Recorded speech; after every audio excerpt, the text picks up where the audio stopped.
Las jóvenes Clara y Anita trabajaban juntas en una empresa comercial en Alemania. No estaban unidas con íntima amistad, sino tan solo por una natural y sencilla cortesía.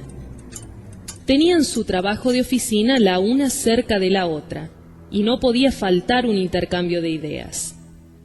Clara se decía abiertamente católica y sentía la necesidad de instruir y de aconsejar a Anita, cuando ésta se manifestaba ligera y superficial en asuntos religiosos.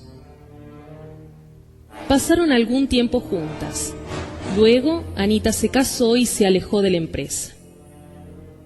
En el otoño de aquel año, 1937, Clara pasó sus vacaciones a orillas del lago de Garda, a los pies de los Alpes tiroleses. Hacia la mitad de septiembre, la madre de ésta le hizo llegar desde el pueblo una carta. Ha muerto Anita, víctima de un accidente automovilístico. La sepultaron ayer en el cementerio del bosque. La noticia impresionó a la buena Clara, conocedora de que su amiga no había sido muy religiosa. ¿Estaba preparada para el gran paso? Había muerto así de repente. ¿Cómo se habrá presentado delante de Dios?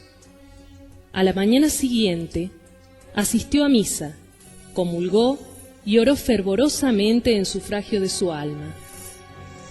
Y después, es decir, a eso de las 12 y 10 de la noche, fue cuando tuvo lugar lo que procedente de otro mundo oyó, vio y se le transmitió.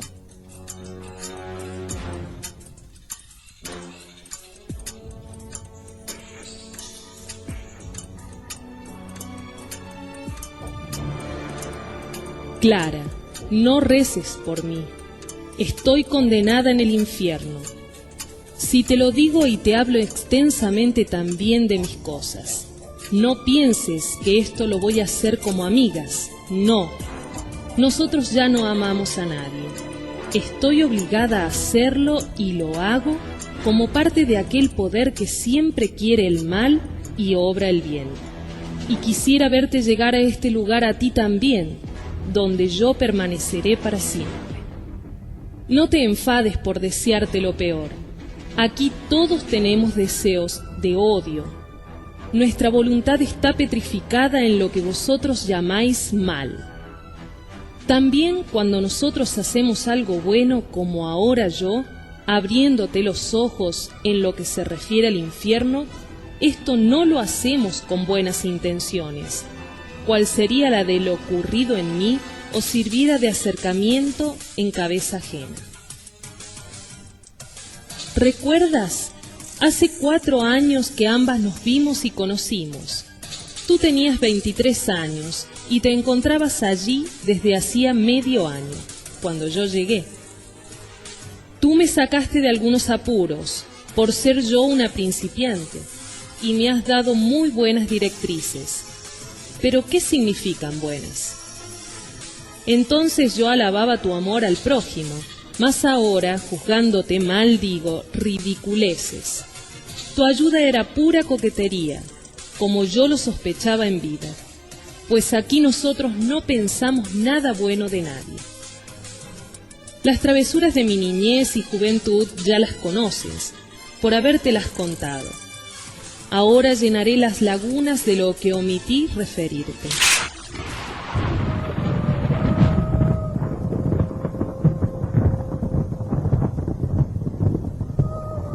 Según los planes de mis padres, yo no debía de haber nacido. Les caí como una desgracia. El día de mi nacimiento, mis 2 hermanas contaban ya con 14 y 15 años. Ojalá volviera yo a no ser para evitar estos tormentos. ¿Con qué plena satisfacción dejaría yo mi existencia como un vestido de cenizas que, esparcidas por doquier mediante la acción del viento, queda luego reducido a solo polvo o a nada de lo que antes era? Pero no, yo debo existir así como yo misma pasé acá, con una existencia fracasada.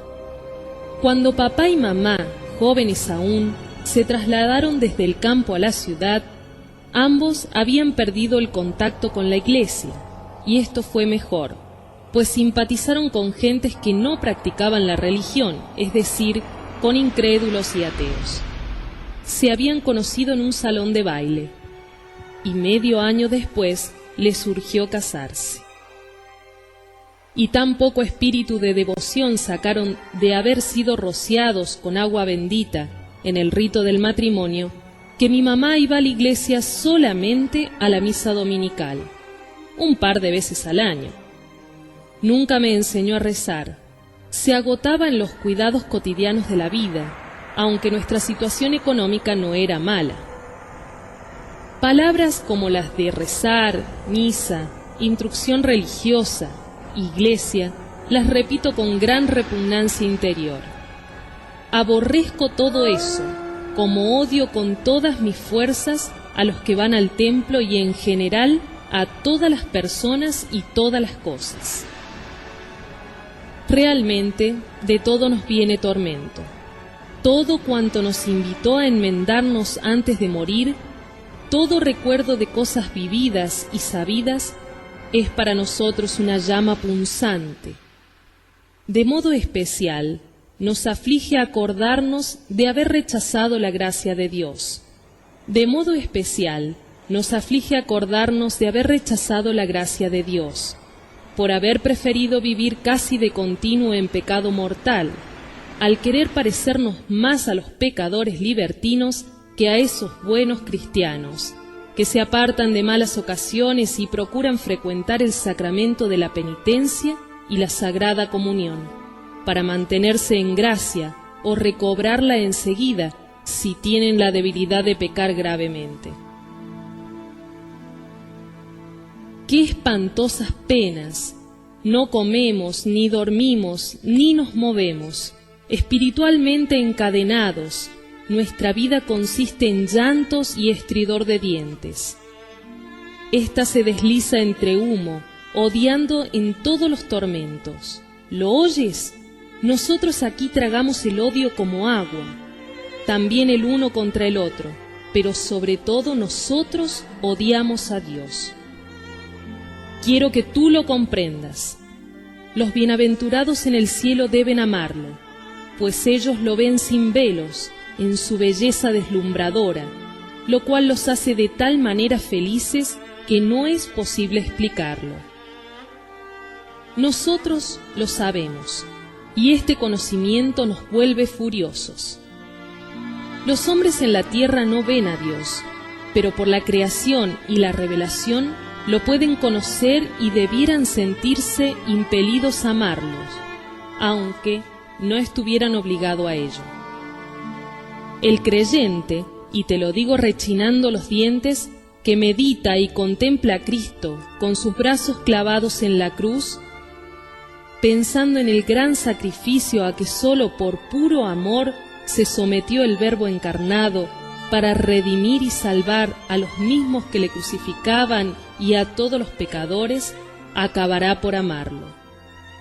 Pero aquel a quien Dios se le acerca solo en el tormento, como castigador o justo vengador contra el que antes mucho le ofendió, como acontece con nosotros, éste no puede hacer otra cosa que odiarle con todas las fuerzas de su malvada voluntad, y eternamente, en fuerza de su libre aceptación de estar separado de él. Esta resolución de odio que gritábamos al morir en la tierra se perpetúa en la eternidad y nunca la retiraremos.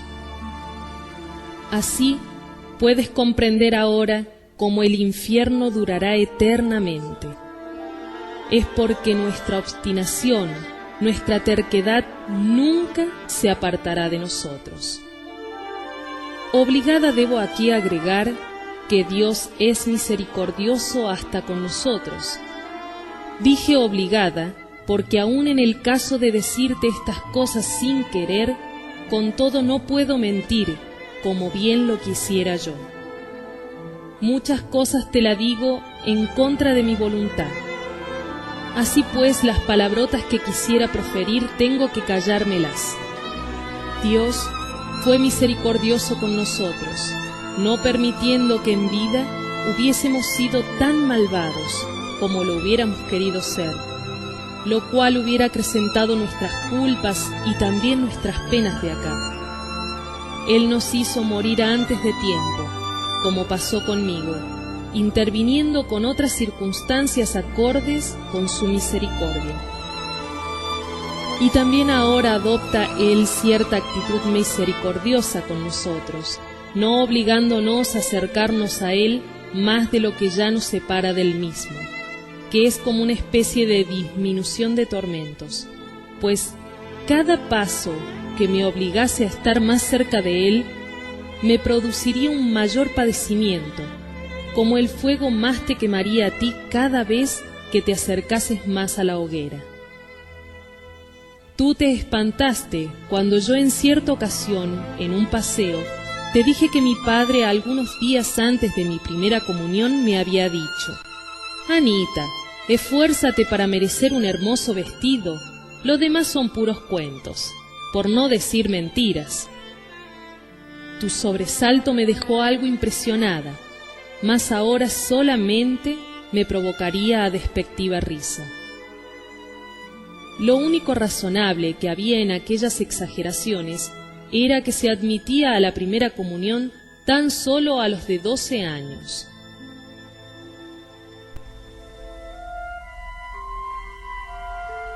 Yo entonces me encontraba ya metida en las diversiones mundanas, y así ninguna impresión saludable dejó en mí la primera comunión. No le di importancia. El que ahora muchos niños sean admitidos a la primera comunión a eso de los 7 años nos enfurece. Hacemos todo lo posible para que la gente crea y se convenza que a los niños les falta la adecuada preparación. Nos alegra que antes hayan cometido algún pecado mortal. Entonces la blanca hostia no les hará de gran provecho.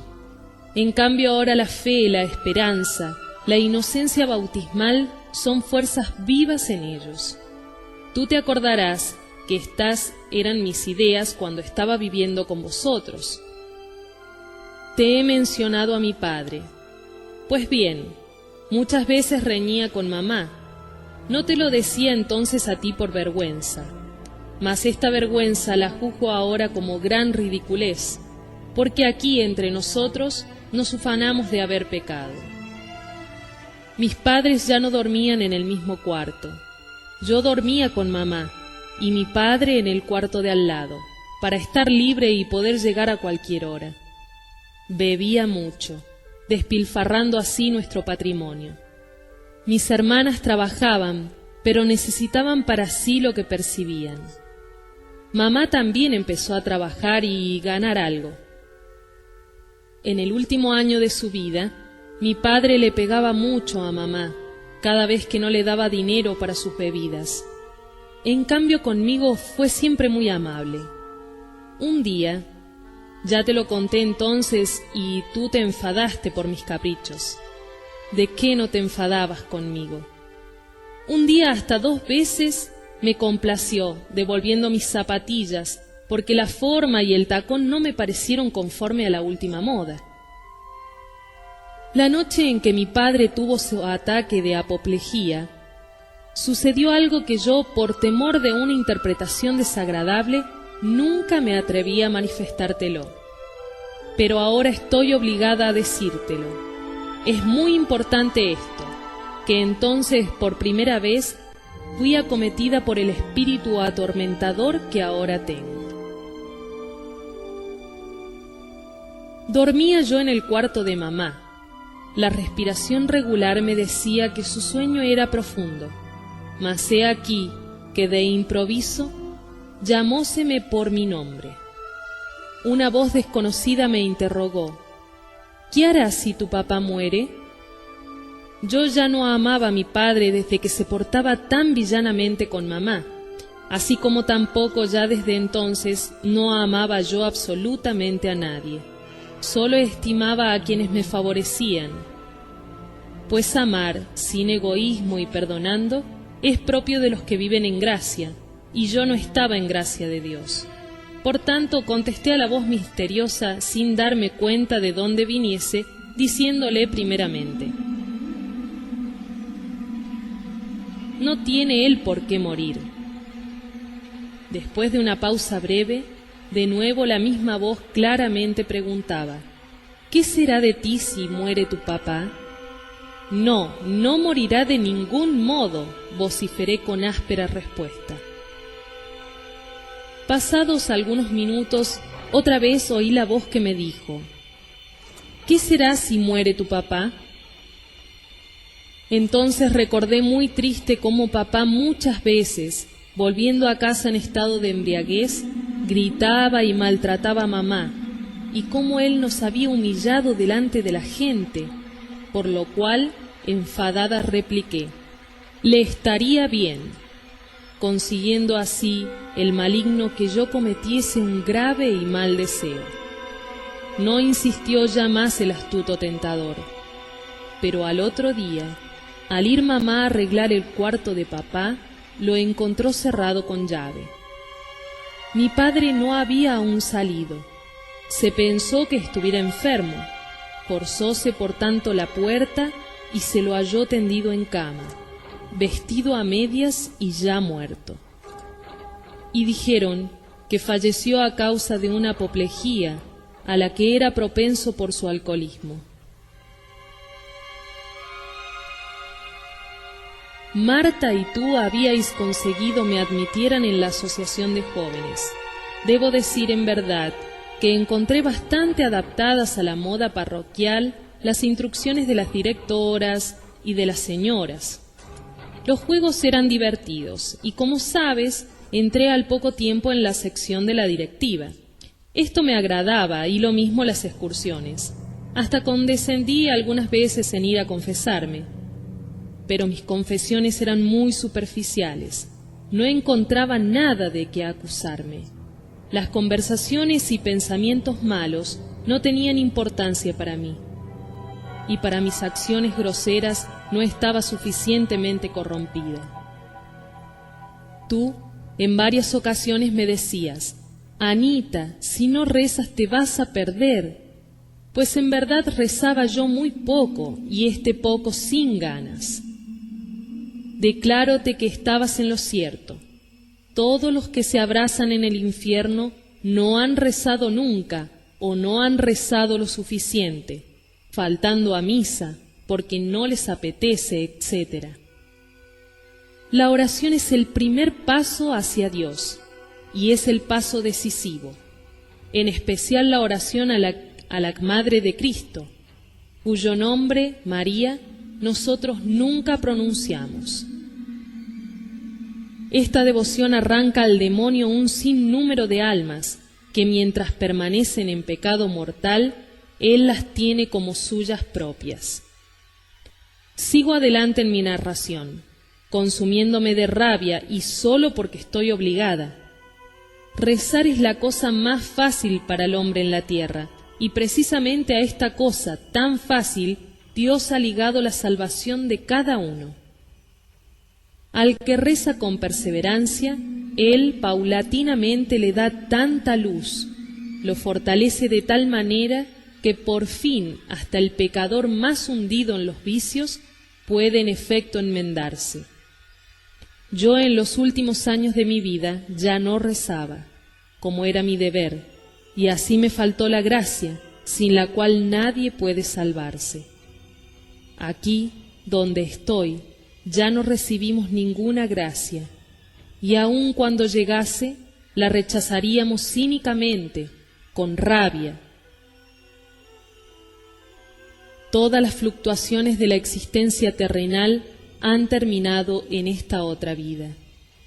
Entre vosotros sobre la tierra, el hombre puede elevarse del estado de pecado al estado de gracia, y desde la gracia caer en pecado, a veces por debilidad, otras por malicia. Tras la muerte, este subir o bajar se acabó, porque no tiene su raíz en la imperfección del hombre terreno o libre, y aquí nosotros hemos alcanzado el estado final. Aún entre vosotros, con el correr de los años, esos cambios se efectúan más raramente. Sin embargo, hasta la hora de la muerte puede uno volverse a Dios o rechazarlo. Pero en general, como arrastrado por una corriente, el hombre con los postreros arrestos de la voluntad se comporta antes de morir como estaba acostumbrado en su vida. Las costumbres buenas o malas son cual una segunda naturaleza que lo arrastran, respectivamente al cielo o al abismo. Esto fue lo que me sucedió a mí.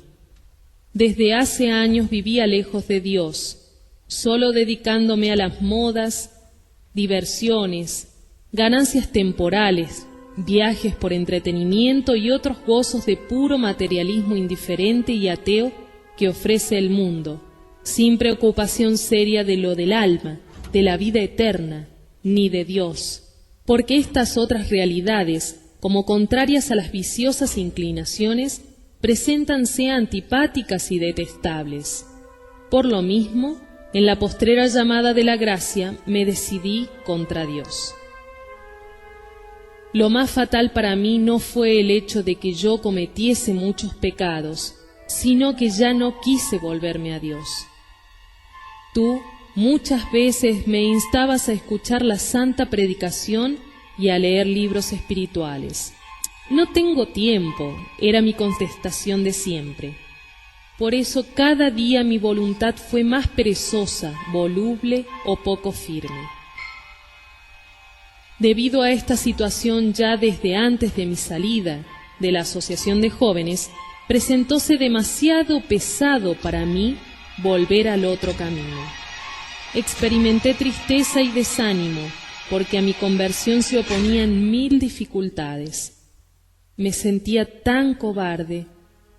De seguro que tú no sospechaste nada. Parecíate la cosa muy sencilla. Un día me dijiste: Ana, haz una buena confesión y todo estará arreglado.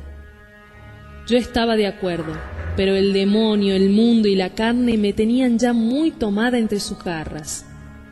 Nunca creí yo en las acechanzas del demonio, mas ahora debo decirte que él tiene gran poder sobre las personas que se le entregan, y yo estaba en esas condiciones.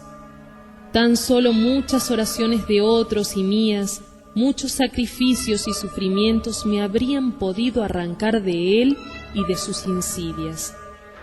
Y esto, poquito a poco, si actualmente hay menos poseídos exteriormente, poseídos interiormente los hay y muchos. El demonio no puede quitar la libre voluntad a los que se le dan a él.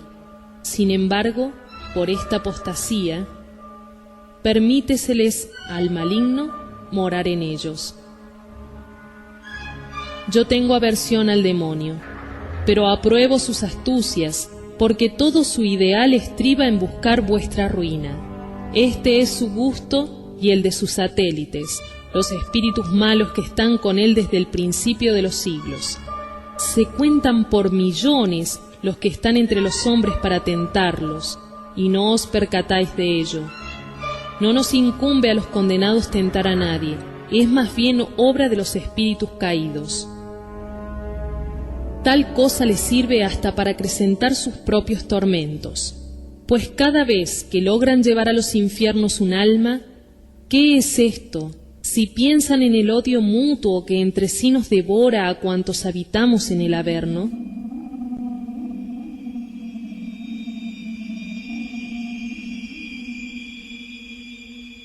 Sigo aún con mi narración. Por más que caminase yo por senderos apartados de Dios, éste seguía mis pasos. Y también yo preparaba el camino a la gracia con actos de caridad naturales que practicaba frecuentemente por impulso de mi altruista temperamento. A veces entraba yo en las iglesias y entonces deseaba convertirme al Señor. Además, los días en que cuidaba de mi madre enferma, a pesar del mucho trabajo de oficina, no me faltaron consuelos a mi espíritu por parte de Dios. ¿Recuerdas? En cierta ocasión me llevaste a la capilla del hospital en un intermedio de las 12. Entonces sentí un algo en mí y estuve a un paso de mi conversión, porque lloré. Pero de inmediato las diversiones mundanas irrumpieron de nuevo como un torrente contra la gracia, y el grano se ahogó entre las espinas. Con acertos cual el de que la religión es únicamente un sentimiento, como me repetían siempre en la oficina, eché al olvido también esta invitación a la gracia, como tantas otras. En cierta ocasión tú me reprendiste porque en vez de una genuflexión, solo había hecho una desaliñada inclinación. Juzgaste esto como un acto de pereza, y no te diste cuenta de que yo por entonces no creía ya en la presencia de Cristo en el sacramento. Ahora creo en él, pero solo naturalmente, como se cree en un ciclón al verse después los destrozos que ha causado. Y así me había forjado una religión a mi gusto. Tenía y sustentaba la opinión común entre nosotras las oficinistas de que el alma después de nuestra muerte transmigra hacia otro ser, continuando así sin fin su peregrinación. Por consiguiente, la angustiosa cuestión del más allá, en definitiva, me era inocua. Error este que tú me refutaste con la parábola del rico Epulón y del pobre Lázaro, en la que Cristo enseñó que enseguida después de morir, fueron el uno al infierno y el otro al seno de Abraham. Tiempo empero y palabras echadas a perder, porque para mí las verdades religiosas resultábanme ya como un cuento de la Edad Media. Así cada vez más me había inventado un falso Dios, suficientemente idealizado para poder ser llamado Dios, suficientemente apartado de mí a fin de que yo no pudiese tener relaciones con él, indeterminado para poderle dejar el día que no me agradase, a semejanza de un Dios panteístico, del mundo, puramente teórico o mítico. Este Dios mío no tenía ningún cielo que darme y ningún infierno a donde arrojarme. Yo le dejaba tranquilo y él me dejaba en paz, sin preocupaciones, en lo cual consistía mi religión. Tú ya sabes que lo que agrada se cree fácilmente. Así yo, en el curso de mis años, estuve ya convencida de estos ideales, que aunque engañosos, me dejaban vivir a mi gusto. Tan solo una cosa hubiese quizás doblegado mi soberbia, un largo y profundo dolor, pues está escrito que Dios castiga a los que ama, es decir, a quienes aceptan el sufrimiento, como el santo Job. Mas yo no lo hubiera aceptado, y tal vez por esto no me lo dio. Un domingo de julio, la Asociación de los Jóvenes organizó una romería. Me hubiera gustado acudir, pero otra imagen muy distinta que la de la Virgen estaba desde algún tiempo sobre el altar de mi corazón, la del potentado Max, dueño del almacén que está al lado de nuestra oficina. Días antes habíamos bromeado y reído, y precisamente para aquel domingo me había invitado a un viaje de recreo, pues la persona con quien acostumbraba a salir se encontraba hospitalizada. El señor se había dado cuenta por mis ojos de que le miraba con agrado. ¿Casarme con él? Por entonces ni lo había pensado. Era un hombre acomodado que trataba con mucha cortesía con todas las jóvenes. En cambio, lo que pretendía yo era un hombre que fuese únicamente mío. No solo quería ser esposa, sino que anhelaba ser sola. En aquel paseo Max se prodigó en galanterías. Te puedes imaginar que nuestras conversaciones de aquel día no fueron, por cierto, tan edificantes como las vuestras. Al otro día tú, en la oficina, te quejaste conmigo de no haber ido con vosotros a la romería, que fue realmente muy grata y alabada por todos. Yo también te hablé de las horas felices pasadas con el señor Max. Tu primera pregunta fue: ¿fuiste a misa? Riendo contesté: ¿cómo pude ir si la salida estaba fijada para las 6 de la mañana? Y agregué: el buen Dios no tiene una mentalidad tan estrecha como la de sus sacerdotes.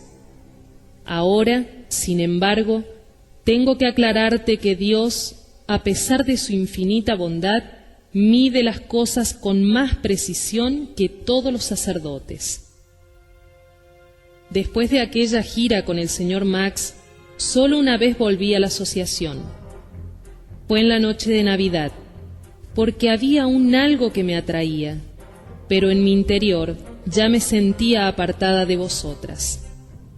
Cines, bailes, excursiones se sucedieron sin cesar. Max y yo reñíamos alguna vez, ello no obstante, supe siempre encadenarlo a mi cariño. Muy molesta resultó la otra amante, que al salir ella de la clínica se mostró enojadísima. Y esto fue para mí una buena suerte, porque mi calma fascinó el corazón de Max, el cual acabó por preferirme a mí y no a la otra. Usando yo siempre calma y frialdad, tranquila en mi exterior, pero vomitando pestes en mi interior, logré enemistar a Max con la otra, y la despidió. Estos sentimientos y malos manejos me prepararon excelentemente para el infierno, pues era la inspiración diabólica en el sentido más estricto de la palabra. Mas ahora pregunto, ¿por qué te estoy hablando de todo esto? Para que sepas cuál fue el camino que me llevó lejos de Dios, apostatando o rechazándolo. Por lo demás, justo es decir que en mis relaciones con Max nunca se llegó a los extremos de la familiaridad. Yo entendía que me hubiese rebajado a sus ojos si me hubiese entregado a él antes de tiempo, y por lo mismo intenté y triunfé en esto, sabiendo contenerme. Sin embargo, estaba dispuesta a todo cuando así lo hubiera juzgado útil. Debía conquistar a Max, para lo cual nada habría sido demasiado caro. Desde luego entre nosotros el cariño iba en aumento día tras día, porque ambos teníamos óptimas cualidades para nuestra completa felicidad. Distinguíame yo en ser hábil, suficientemente experta, oculta y de amena conversación, y así con gran destreza retuve a Max, y logré en los últimos meses antes del matrimonio conseguirlo exclusivamente para mí. Pero esto acabó con mi religiosidad. No supe armonizar mi estima del novio con el amor a Dios, pues por las pasiones, que son un estímulo y un veneno, me dediqué del todo al novio, cual idolatrándolo, a la par que me idolatraba a mí misma, atrayéndolo a mis vanidades y caprichos, no siempre buenos, ofendiendo así bastantes veces al Señor por mi ideal rastrero de casi solo buscar el placer de los sentidos. En ese tiempo criticaba yo en la oficina contra los curas, contra los buenos católicos, motejándolos de santurrones, contra las indulgencias, etc. Tú te esmerabas con más o menos ingenio en defender todo esto, sin que llegase a sospechar que en lo más íntimo de mi ser no me refería a tales verdades. Lo que yo buscaba era una excusa a favor de mi conciencia intranquila, que la necesitaba para de este modo justificar con razones la apostasía de mi fe. En lo más hondo del corazón yo me rebelaba en contra de Dios. Tú no podías comprender la realidad mía. Me juzgabas aún católica y por otra parte yo afanábame por parecerlo cumpliendo en lo exterior, pero permaneciendo siempre en pecado mortal, excepto en días que, como en Cuaresma, lograba tal vez hacer una buena confesión. Pensé que la simulación o hipocresía no me vendrían mal. Tus contestaciones a mis dificultades eran apremiantes y justas, pero en mí no hacían mella ninguna. Por estas situaciones ya antagónicas en nuestras relaciones, el dolor de nuestra separación fue casi nulo, por motivo también del matrimonio. Antes de mi boda me confesé y comulgué una vez más. Había que cumplir con las apariencias. Mi marido y yo acerca de esto Teníamos las mismas ideas. Era una formalidad y la cumplimos. Vosotros juzgáis indigna una comunión en esa forma. Sin embargo, yo sentí alivio por descargarme ya de esa tensión o requisito nupcial. De todos modos, fue la última.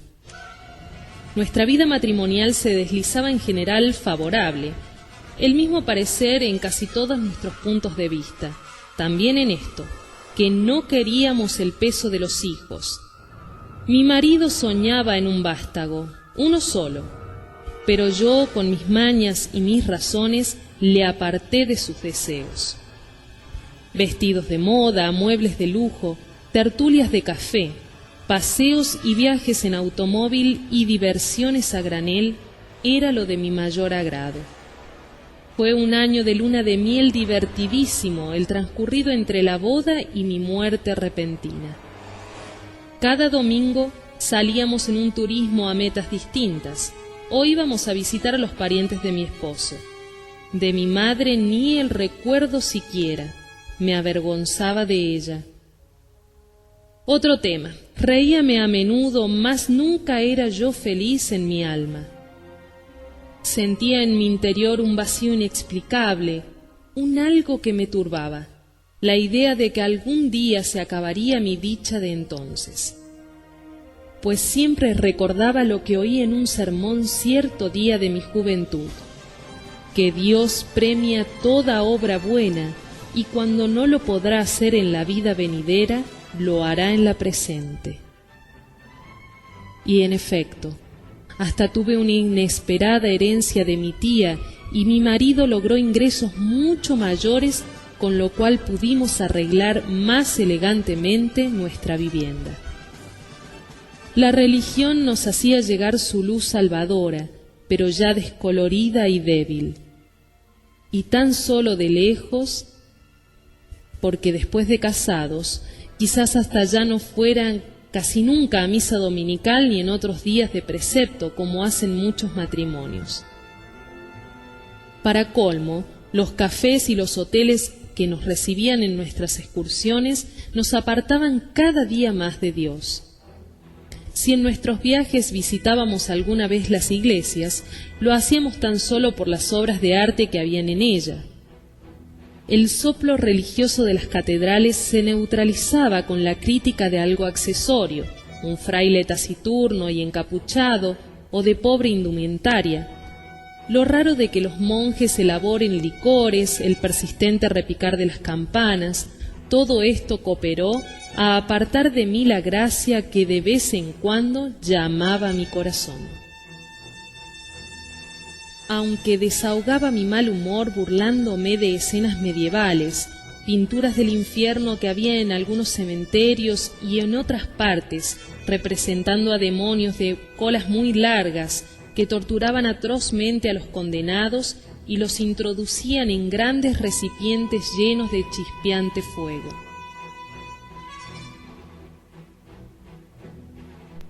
Clara, te puedo decir ahora que uno puede equivocarse en pintar el fuego del infierno, pero la realidad es mucho más terrible. Yo me reía, a más no poder, de este fuego, y en cierta discusión que tuvimos encendí un cerillo y te lo puse bajo la nariz, preguntándote si tenía olor a infierno. Sin más, tú me lo apagaste. Aquí, contrariamente, nadie puede apagar las llamas de este fuego. Te lo puedo asegurar, de verdad, el fuego del cual se habla en la Biblia no significa tormento de las conciencias, no, fuego es fuego, y hay que entenderlo a la letra, como dice el Evangelio. Apartaos de mí, malditos, id al fuego eterno, literalmente. Tú dirás, ¿cómo puede el alma espiritual quemarse con el fuego material? Te pregunto a mi vez, ¿cómo puede tu alma sentir el fuego cuando pones el dedo sobre una llama? En efecto, el alma no se quema, y sin embargo el tormento lo experimenta toda la persona. Del mismo modo, aquí nosotros estamos amarrados al fuego, según nuestra naturaleza y según nuestras facultades. Nuestras almas carecen de su natural y libre espontaneidad. Aquí nosotros no podemos pensar lo que queremos, ni cómo queremos. No te maravilles de estas mis palabras. Mi estado de ser, que a vosotros nada dice, a mí me quema sin consumirme. Nuestro mayor tormento consiste en saber con certeza que nosotros nunca más veremos a Dios. Y esto, ¿cómo puede atormentarnos tanto cuando allá en la tierra esto mismo nos dejaba indiferentes? Mientras aún está el cuchillo sobre la mesa, te quedas tranquila. Se ve que está afilado, mas no te hiere. Clava el cuchillo en tus carnes y gritarás dolorida. Es decir, actualmente nos atormenta la pérdida de Dios. Antes en vida solo pensábamos en ella. No todas las almas sufren lo mismo. A mayor maldad o perfidia y a mayor gravedad y número de pecados corresponden mayores tormentos. Los condenados católicos sufren más que los de cualquier religión, porque en general, al haber pertenecido a la única religión verdadera y no parecerse así a quienes con bastante buena fe militaron en religiones falsas, pero quebrantados estos también en materia grave, algunos sanos preceptos de la ética natural, que no faltan en ninguna religión, partido político ni secta religiosa, por muy perniciosa y engañosa que sea en casi todo, recibieron más gracias y luces de los cuales abusaron. El que tuvo mayor inteligencia sufre más que el que tuvo menos. El que pecó por malicia tiene más infierno que quien pecó por debilidad. Las penas de cada uno están en relación directa de sus culpas. Si no fuera así, yo tendría más motivos para aumentar mi odio infernal. Recuerdo que un día me dijiste que nadie va al infierno sin su propio consentimiento, según le fue revelado a una santa. Yo me reí, pero después me atrincheré detrás de esta aclaración pensando que en caso de apuros tendría tiempo para dar marcha atrás. Sin embargo, tenías razón. Verdaderamente, antes de mi súbita muerte no imaginé el infierno tal como es, pues nadie lo puede conocer ni entender bien en vida. Pero yo sí tenía ya este presentimiento. Si mueres, irás a otro mundo, rápida como una flecha, y allí sufrirás las consecuencias de tu actitud contra Dios. Como ya te he dicho, no quise dar marcha atrás, porque entonces, muy dominada por el ambiente mundano, era yo arrastrada por la corriente de las malas costumbres. Así fue mi muerte. Hace una semana, mi cónyuge y yo hicimos nuestra última excursión. El día era espléndido y yo me sentía de lo más feliz, y esa felicidad me duró todo el día. De regreso al anochecer, mi marido se deslumbró por los focos de un vehículo que muy veloz venía de frente. Perdió el control y al chocar exclamé «Jesús», pero no como oración, sino por mi impía desesperación, dado a mi acostumbrada aversión a Dios. Morí pues mal. Tras haber sentido un dolor agudísimo que no es nada comparándolo con las penas actuales, no me di cuenta de más. Te diré algo que pasó en esa mañana, algo que hubiera cambiado mi rumbo. Pasando un coche delante de una iglesia, parecióme sentir una voz que me decía: «Tú podrías ir a oír la Santa Misa». Era una débil imploración, pero mi claro y resuelto no cortó esa propuesta o razonamiento, terminando por decir: «Con estas cosas hay que acabar de una vez. cargo con todas las consecuencias, y de verdad que ahora sufro las consecuencias. Sabrás ya lo que sucedió después de mi muerte. Yo conozco lo referente a mi esposo, a mi madre y a otras eventualidades, así como sé con todos sus pormenores lo que ocurrió respecto a mi cadáver y los funerales, debido a los conocimientos preternaturales que aquí se poseen. Por lo demás, lo otro que acaece en la tierra solo lo sabemos confusamente, pero lo que nos toca de cerca lo intuimos con más nitidez. Por eso veo claramente dónde tú estás ahora. Cuando desperté de la oscuridad después del impacto, me vi como inundada por una luz deslumbradora. El lugar era del mismo donde caímos. Allí estaba mi cadáver. Me pareció estar en un teatro cuando en el salón de pronto se apagan las luces, el telón se mueve lentamente y se abre una escena apocalíptica. La escena de mi vida. Mi alma se vio a sí misma como en un espejo.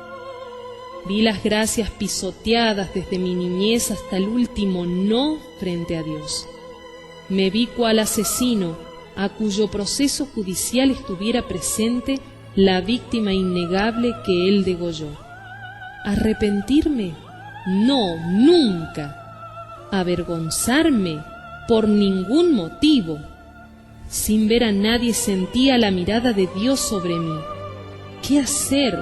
Lo único que se me ocurrió fue huir, como Caín se alejó corriendo del sitio donde estaba el cadáver de Abel. Así mi alma huyó de aquel otro lugar fatídico.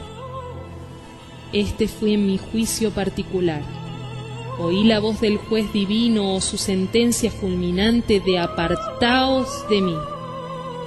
Y entonces mi alma, cual llameante ascua de azufre ardiendo, descendió al lugar de tormentos eternos. Aquella mañana, al toque del ángelus, temblorosa todavía por la noche espantosa, me levanté y bajé corriendo a la capilla. El corazón me latía hasta la garganta. Las pocas personas devotas que allí estaban arrodilladas a mi lado se me quedaron mirando, pues tal vez pensaron que mi excitación se debía a lo mucho que corrí para llegar a tiempo. Una buena señora de Budapest, sonriendo, me dijo después: «Señorita, el Señor quiere ser servido con calma, no precipitadamente». Pero enseguida se apercibió de que otra cosa fue la que me puso tan nerviosa, y procuraba consolarme mientras yo me decía: «Solo Dios me basta. Sí, Él solo me debe bastar en esta y en la otra vida. Quiero poderle gozar un día en el cielo, por más que en la tierra tenga que sacrificarme mucho.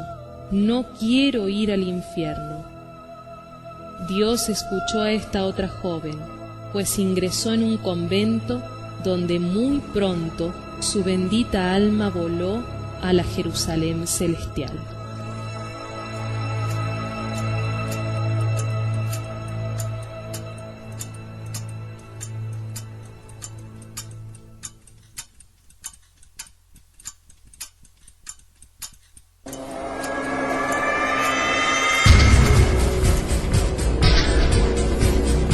Presencia de Satanás en el mundo moderno. Brujería, hechizos, adivinación, satanismo. Desenmascaremos a aquel que busca ocultarse para hacer más daño. Presencia de Satanás en el mundo moderno. Solo por cristiandad.